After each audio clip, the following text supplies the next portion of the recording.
Call Halalim La, Yahweh, Bahashem, Yahweh Shai, Bahashem, Rakakwadash. Double honors to the head apostles of GMS, and a salute to you Arkins that are tuning in. I'm the servant, the bar, the GMS boss, and once again, bringing out some more prophecy, man, because that's what we were called to do. All right, the world is nearing its end, and when I say the world, I don't mean the world that's the planet, but I mean the world of the Edomites. All right, and their kingdom. Okay, the so-called white man has ruled the world. All right, he was given the world, presuming in Job 9:24. The earth was given into the hand of the wicked, and we see the fruits of the wicked. All right, we see the fruits. All right, the reason why the world is in the ruckus that it's in, with all kinds of wars brewing up, is because the wicked is ruling. They're greedy. All right, they're unjust. They want everything, man. All right, and that's an attribute of Esau, Edom. All right, and at the same time, it's also biblical prophecy. And if you ask yourself what I mean by the end of this world, and you ask yourself how, well, the scriptures say that, primarily America and this world, their kingdom will pass away via thermonuclear fire, man. And that's what we're coming upon. All right, so I have an article here that I saw on my newsfeed, which actually prompt do this lesson. All right, the article reads: North Korea offers Russia 100,000 volunteers for war in Ukraine. Russia State TV says. So it says North Korea has offered Russia 100,000 volunteers to aid in the war against Ukraine, according to Russia TV. Now, the nations are picking sides, man. You have, presuming to the book of Ezekiel, the 38th chapter, as North Korea as the leader of these smaller nations, man. And we can tie this into the Joel, which I'm gonna bring out through the Spirit. All right. But the bottom line is that just like World War II, just like we had in World War I, everybody's got to pick a side. All right. And the only reason why this side picking is happening is because there's imminent war. There's imminent war, man. Before war starts, you got to pick your enemies. You got to pick your allies and know who your enemy is, man. And that's what's going on. Now, this is could be a big step, because this is a foreign country officially sending either troops, or I don't know if they're going to send citizens or conscripts. But at the end of the day, it's another country that's meddling over there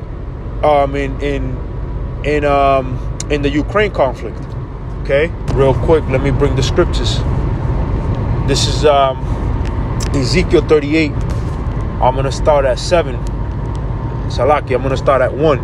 It says, And the word of the Lord came unto me, saying, Son of man, set thy face against Gog, the land of Magog, the chief prince of Meshech and Tubal, and prophesy against him, and say, Thus saith the Lord power, Behold, I am against thee, O Gog, the chief prince of Meshech and Tubal. Now, those lands are where the Russians are at. If you look at an ancient map, you'll see that those lands where Gog, Magog, that's where today you known as Russia. Some parts of Turkey.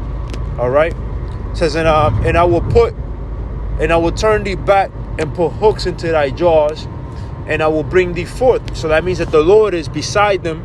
The Lord is going to be guiding these Russians, all right, to pretty much be leaders to these nations, man, and burn America. Okay. It says, and all of them clothed with all sorts of armor, even a great company with bucklers and shields, all of them handling swords. Now, there goes a list of nations, these smaller nations, right? But I'm going to jump to the point. It says, this is verse 7. Be thou prepared, and prepare for thyself, thou and all thy company that are assembled unto thee, and be thou a guard unto them. And that's exactly what Russia is. Russia is the new hope, man. Because America's been nothing but a bully, right? America reigns supreme as the #1 world power, right? And they have the strongest military, so they can go around and bullying people, man. And you see, that Esau is such a serpent that he'll have the whole world believing that what he's doing is for a right cause. He'll get everybody to pretty much follow his cause. Whether it be invading a country, stealing from a country, and they'll say it's democracy, it's liberalism, it's to be free. Okay, which we know is nothing more than pretense for the simple to believe, and for them to go in and cause all kind of chaos and ruckus, man, in the country and destabilize economies. That's what they do. All right, the whole world is in an imbalance, man. And the scriptures say that an imperfect balance is an abomination to the Heavenly Father. So the Lord is going to balance things out, all right, by taking this man down and establishing his own kingdom. The scriptures say when the wicked beareth rule, the people mourn, but when the righteous are in authority, the people rejoice. And the whole world, there's going to be a point of time where the world will rejoice. But right now, we're in the time of mourning. And real quick, let me grab another precept I have here. This is Joel chapter 3 and 8. It says, Salakia.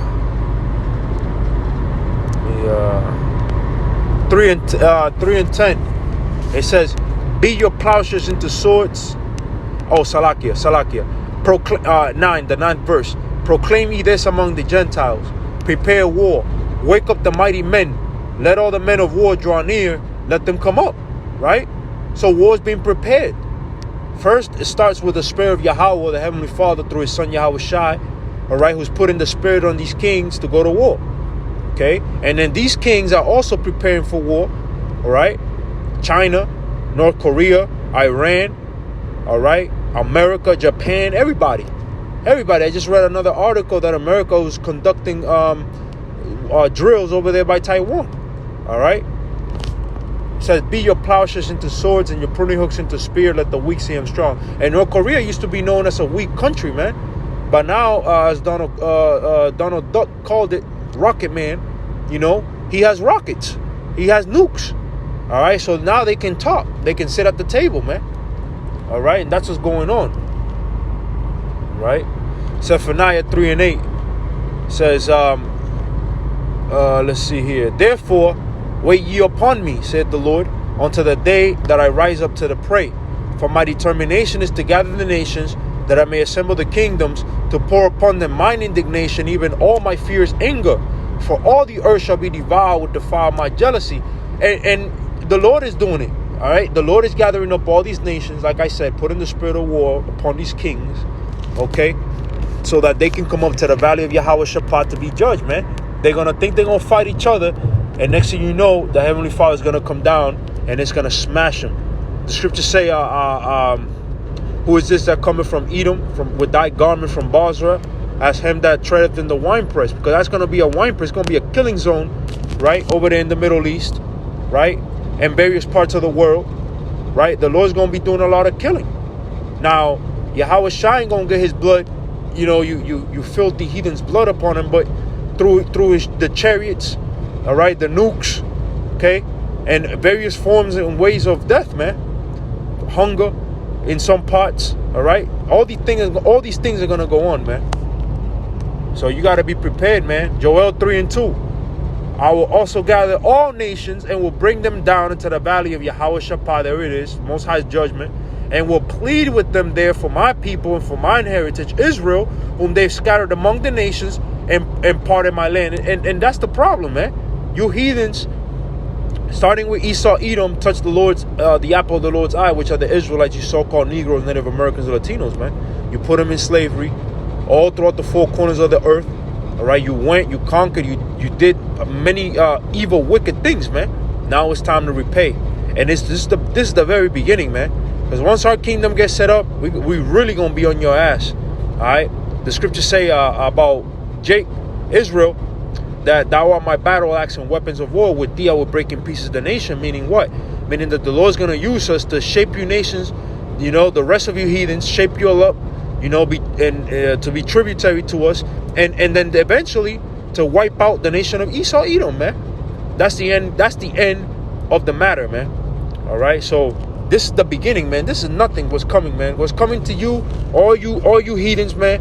All you damn devils. All right. What's coming to you through the Spirit? All right.